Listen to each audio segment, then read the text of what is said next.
కడప నగరంలో 2004వ సంవత్సరంలో కాలేజీ విద్యను అభ్యసించే బీసీ విద్యార్థుల కోసం బాలికల కోసం ప్రభుత్వ బాలికల వసతి గృహాన్ని ఏర్పాటు చేశారు అధ్యక్ష.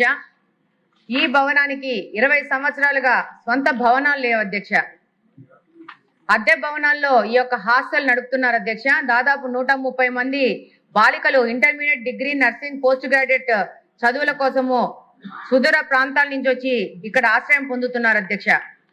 ఆస్పిరేషనల్ డిస్ట్రిక్ట్ ఎన్నో ఆస్పిరేషన్ తో జిల్లాలో నలుమూల నుంచి వెనకబడిన బీసీ విద్యార్థినులు ఈ ప్రాంతాన్ని ఇక్కడికి వచ్చి విద్యను అభ్యసిస్తున్నారు అధ్యక్ష.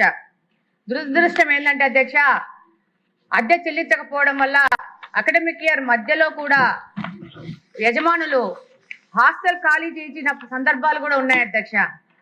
ప్రస్తుతం ఉన్న భవనానికి 5 లక్షల రూపాయల అద్దె చెల్లిస్తూ మళ్ళా కరెంటు బిల్లులు, నీటి బిల్లులు ఎక్స్ట్రా కడుతున్నారు అధ్యక్ష. సరైన భద్రతా సౌకర్యాలు లేని కారణంగా ఆడపిల్లలు అభద్రతా భావంతో ఉన్నారు అధ్యక్ష. సరైన భవనాలు కల్పించి భద్రత కల్పిస్తే ఇంకా పెద్ద ఎత్తున వెనుకబడిన ప్రాంతాల్లోని బాలికలు వచ్చి ఇక్కడ చదువుకునే అవకాశం ఉంది అధ్యక్ష.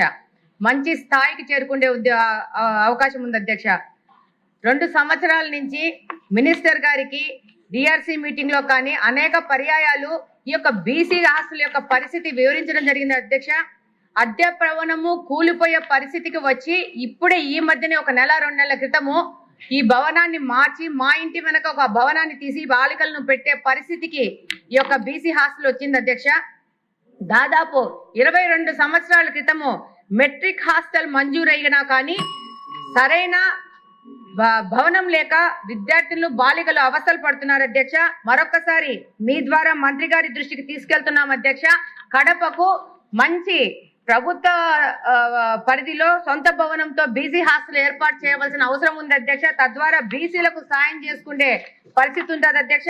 ఒక్కసారి అధ్యక్ష, ఇలాంటి కూలిపోయిన పరిస్థితుల్లో బీసీ హాస్టల్ దాదాపు 10 సంవత్సరాల నుంచి కడపలో ఉంది అధ్యక్ష. బాలికలకు ఏమన్నా ప్రమాదం జరుగుతుందనే భావనలో బీసీ వాళ్ళు ఉన్నారు అధ్యక్ష. కాబట్టి తప్పకుండా మీ ద్వారా మంత్రి గారికి తెలియజేసుకుంటున్నాం అధ్యక్ష. తప్పకుండా భవనము సొంత భవనం ఏర్పాటు చేయవలసిందిగా కోరుకుంటున్నాం అధ్యక్ష.